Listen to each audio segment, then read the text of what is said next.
मित्रों, आज हम 16 कारण की 7वीं भावना के जाप करेंगे।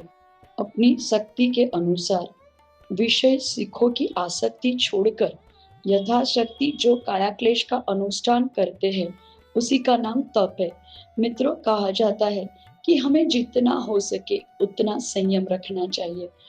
संयम मतलब हम कहते हैं ना कि उपवास वगैरह करना चाहिए, एकाशन करना चाहिए, गुणोदर करना चाहिए और जितनी अपनी शक्ति हो।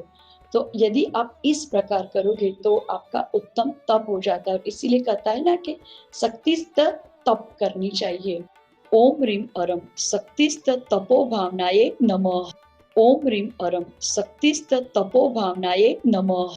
ओम ह्रीम अरम शक्तिस्त तपो भावनाये नमः।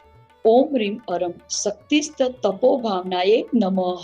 ओम ह्रीम अरम शक्तिस्त तपो भावनाये नमः।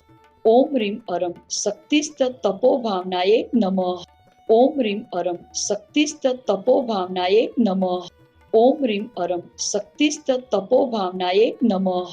ओम ह्रीम अरम शक्तिस्त तपो भावनाये नमः।